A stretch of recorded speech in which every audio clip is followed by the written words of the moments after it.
Hi friends, LLB 3 years கோர்ஸ்க்கு apply பண்ணுற எல்லா ஸ்டூடெண்ட்ஸ்க்கும் இப்போது வர இந்த டவுட் இருந்துக்கிட்டே இருக்குது. எல்லாருமே டாக்குமெண்ட்ஸ் ஒரிஜினல் இல்லை, என்ன பண்ணுறது எங்களுக்கு இன்னும் டிசிஏ கொடுக்கல அப்படிங்கிறீங்க.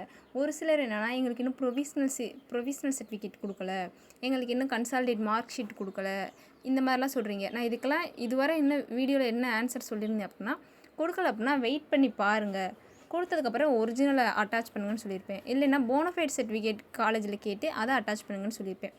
இதுக்கெல்லாம் இன்னொரு ஆல்டர்னேட்டிவ் சொல்யூஷன் இருக்குது. என்னென்னா லெட்டர் எழுதி வைக்கிறது. உங்கள்கிட்ட எந்த டாக்குமெண்ட் இல்லையோ அந்த டாக்குமெண்ட்டுக்கு பதிலாக நீங்கள் அந்த இடத்துல ஒரு லெட்டர் எழுதி வைக்கணும். வச்சதுக்கப்புறம் உங்களோட ஒரிஜினல் டாக்குமெண்ட்ஸ் வந்ததுக்கப்புறம் அந்த லெட்டரை ரிமூவ் பண்ணிட்டு ஒரிஜினல் டாக்குமெண்ட்ஸை அப்லோட் பண்ணலாம். அது எப்போ அப்லோட் பண்ணலாம் அப்படின்னா, உங்களுக்கு வந்துட்டு 2 days எடிட் ஆப்ஷன் கொடுப்பாங்க. அப்போ நீங்கள் அப்லோட் பண்ணிடலாம். அந்த லெட்டரில் அந்த லெட்டர் ஃபார்மெட் எப்படி இருக்கும் அப்படின்னா, ஒரு நார்மல் லீவ் லெட்டர் மாதிரி தான் ஃப்ரெண்ட்ஸ் இருக்கும். ஃபஸ்ட்டு அனுப்புனருங்கிற இடத்துல உங்கள் நேம், உங்களோட டீட்டெயில்ஸ் போடணும். பெறுநர் அந்த இடத்துல அதாவது TNDALO யூனிவர்சிட்டி சைடில் உள்ள அட்ரஸ் போட்டுறணும். யூனிவர்சிட்டியோட டீட்டெயில்ஸ் போட்டுட்டு உள்ள ஃபேக்ட் நீங்கள் என்ன ஃபேக்ட்டோ அதை எழுதணும்.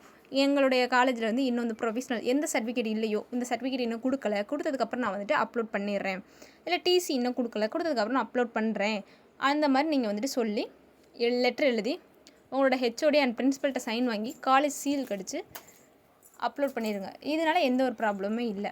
உங்களுக்கு ஒரிஜினல் கிடச்சதுக்கப்புறமா நீங்கள் அந்த லெட்டரை ரிமூவ் பண்ணிட்டு உங்களோட ஒரிஜினலெல்லாம் நீங்கள் அதில் அப்லோட் பண்ணிடுங்க. இதான் இதுக்கான ஆல்டர்னேட்டிவ் சொல்யூஷன். தேங்க்யூ.